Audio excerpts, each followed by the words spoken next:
Hello students, आज हम MA 201 strength of material के स्ट्रेस एंड स्ट्रेन यूनिट में से कुछ न्यूमेरिकल्स लेंगे और उनको सॉल्व करेंगे। मेरा पहला न्यूमेरिकल है, एक steel rod 500 millimetre long and 20 millimetre by 10 millimetre in cross section is subjected to axial pull of 300 kilonewton. If modulus of elasticity is 2 into 10 की power 5 Newton per mm square, then calculate the elongation of the rod. Also calculate strain induced in the bar. तो हमें एक steel की छड़ दी हुई है जिसकी लंबाई 500 मिलीमीटर है और जिसका क्रॉस सेक्शन है वो 20/10 मिलीमीटर का है और इसके ऊपर एक्शियल पुल यानी कि टेंसाइल फोर्स लग रहा है 300 किलो न्यूटन का। अगर मॉडुलस ऑफ इलास्टिसिटी 2 into 10 की पावर 5 न्यूटन पर एम स्क्वायर है, तो हमें जो इलोंगेशन है या जो चेंज इन लेंथ है या जो विकृति है वो कैलकुलेट करनी है, इलोंगेशन निकालना है और उसके बाद हम इसमें विकृति की गणना करेंगे। तो सबसे पहले हम इलोंगेशन निकालेंगे। जब हम इलोंगेशन निकल जाएगा उसके बाद हम इसमें स्ट्रेन निकालेंगे। तो जो हमको डेटा गिवन है सबसे पहले हम वो लिख लेते हैं। जैसे हमको लेंथ दी हुई है 500 मिलीमीटर, उसके बाद एरिया ऑफ क्रॉस सेक्शन हमको दे रखा है 20 into 10। तो जब हम इसका एरिया निकालेंगे तो दोनों को मल्टीप्लाई कर देंगे तो वो हो जाएगा 20 into 10 यानी कि 200 मिलीमीटर स्क्वायर। इसके बाद जो एक्शियल पुल दे रखा है वो 300 किलो न्यूटन का दे रखा है। 300 किलो न्यूटन को हम न्यूटन में कन्वर्ट करेंगे तो ये 300 into 1000 करेंगे तो ये 300,000 न्यूटन आ जाएगा। इसके बाद जो E की वैल्यू दे रखी है वो 2 into 10 की पावर 5 न्यूटन पर mm स्क्वायर दे रखी है।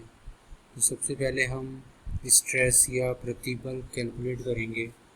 जो स्ट्रेस कैलकुलेट करने का हमारा सबसे बेसिक फार्मूला है कि जो लोड हमारा दिया हुआ है उसमें हम क्रॉस सेक्शनल एरिया का डिवाइड कर देंगे तो उससे हमारा स्ट्रेस या प्रतिबल निकल के आएगा। तो यहाँ पर जो लोड है वो 300 किलो न्यूटन का है, उसको मैंने न्यूटन में कन्वर्ट कर दिया है। तो 300,000 न्यूटन डिवाइडेड बाय 200 हमारा क्रॉस सेक्शनल एरिया है, तो उससे हमारा जो स्ट्रेस निकल के आया वो 1500 न्यूटन निकल के आया।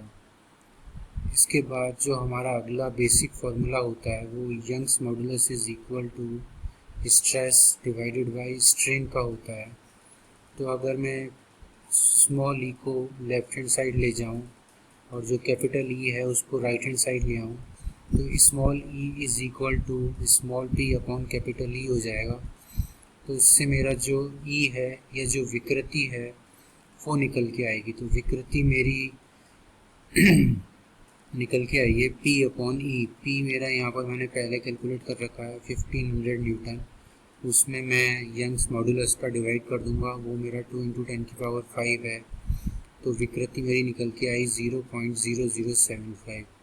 अब जो विकृति है इसकी कोई यूनिट नहीं होती, ये यूनिटलेस क्वांटिटी है, तो E बराबर 0.0075 आया है। इसके बाद हमारा जो तीसरा बेसिक फार्मूला है स्ट्रेन का वो है डेल्टा एल अपॉन एल। यहाँ पर डेल्टा एल जो है वो चेंज इन लेंथ है या जो लंबाई है रॉड की वो कितनी बढ़ी। यहाँ पर ये जो लंबाई है ये बढ़ेगी क्योंकि ये एक्शियल पुल है, तो ये डेल्टा एल अपॉन एल हो जाएगा। तो डेल्टा एल बराबर मेरा हो जाएगा E इंटू एल। तो delta L is equal to 0.0075 into 500 जो है वो लंबाई है। तो इससे मेरी जो 3.75 millimetre elongation of the rod निकल के आई। और जो E है मेरा वो हम डेल्टा एल अपॉन एल से भी निकाल सकते हैं, तो वो 0.0075 यानी कि जो स्ट्रेन है इंड्यूस्ड हुआ है बार के अंदर वो निकल के आया है। तो इस तरीके से हमने इलोंगेशन ऑफ द रॉड निकाला और जो स्ट्रेन इंड्यूस हो गया वो निकाला। इलोंगेशन मेरा लंबाई में परिवर्तन है और जो स्ट्रेन है वो विकृति है। इसके बाद हम अपने दूसरे क्वेश्चन पे चलते हैं। तो जो दूसरा क्वेश्चन है मेरा वो है, ये बार 500 millimetre long and 20 millimetre in diameter is elongated by 1.2 millimeter under the effect of axial pull of 105 kilonewton. Calculate stress, strain and modulus of elasticity. तो यहाँ पर मेरे को एक बार दे रखी है जो कि सर्कुलर है और इसका जो डायमीटर है वो 22 मिलीमीटर है।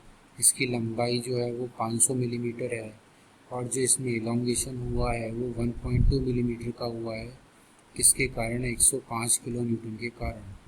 सबसे पहले मैंने डेटा लिख लिया। लंबाई मेरी है 500 मिलीमीटर। इसके बाद जो डायमीटर है वो 22 मिलीमीटर है और जो लोड है मेरा वो यहाँ पर 105 किलो न्यूटन है। 105 किलो न्यूटन को जब मैं न्यूटन में कन्वर्ट करूँगा तो ये हो जाएगा 105,000 न्यूटन। इसके बाद हमको पता है कि ये सर्कुलर है जो रॉड है और जो सर्कुलर सेक्शन होता है उसका जो क्रॉस सेक्शनल एरिया होगा वो πr² होगा। तो डायमीटर जब मेरा 22 मिलीमीटर है तो जब मैं डायमीटर को 2 से डिवाइड कर दूंगा तो मेरा रेडियस निकल के आएगा। तो 22 डिवाइडेड बाई 2 करेंगे तो जो रेडियस है वो 11 मिलीमीटर होगा। तो जो एरिया होगा वो πr² हो जाएगा, यानी कि 3.14 इंटू 11 इंटू 11। तो इससे जो एरिया निकल के आया है वो 379.94 मिलीमीटर स्क्वायर आया है। πr² हमारा सिंपल सा फॉर्मूला होता है सर्कुलर क्रॉस सेक्शन का एरिया कैलकुलेट करने का। अब जो हमारा सबसे बेसिक फार्मूला है स्ट्रेस कैलकुलेट करने का वो है लोड अपॉन एरिया। तो जो प्रतिबल होगा, जो स्ट्रेस होगा, वो लोड हमारा है 105,000 डिवाइडेड बाय, हम इसमें भाग लगाएंगे जो हमने क्रॉस सेक्शनल एरिया कैलकुलेट करा है 379.94। इससे जो प्रतिबल निकल के आएगा वो 276.35 न्यूटन पर mm² का आएगा। यहाँ पर यूनिट जो होगी प्रतिबल की वो न्यूटन पर मिलीमीटर स्क्वायर होगी। यहाँ पर लिखी हुई नहीं है, यहाँ मैं बता देता हूँ कि जो यूनिट है वो न्यूटन पर मिलीमीटर स्क्वायर होगी। इसके बाद हम स्ट्रेन कैलकुलेट करेंगे। तो स्ट्रेन जो कैलकुलेट करेंगे वो डेल्टा L अपॉन L से करेंगे। अब जो क्वेश्चन है मेरा गिवन है कि जो ये इसकी लंबाई है वो 1.2 मिलीमीटर बड़ी है, तो जो डेल्टा L है वो 1.2 है। इसमें मैं ओरिजिनल जो लंबाई है इसका भाग लगाऊंगा जो कि है 500 मिलीमीटर।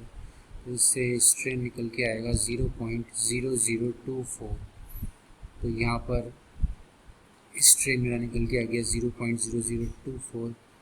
इसके बाद मैं यंग्स मॉडुलस कैलकुलेट करूँगा। तो जो यंग्स मॉडुलस है उसके लिए जो मेरे पास फार्मूला है वो है प्रतिबल अपॉन विकृति।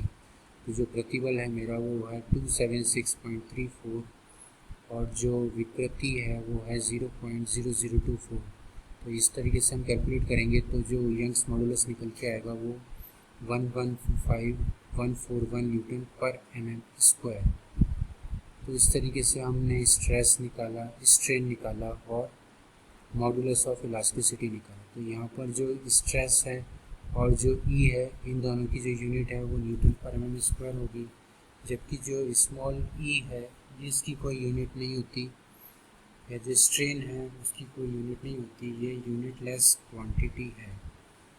तो इस तरीके से हम जो बेसिक से क्वेश्चन है हमारे स्ट्रेस, स्ट्रेन और मॉडुलस ऑफ इलास्टिसिटी कैलकुलेट करने के वो कर सकते हैं। Thank you.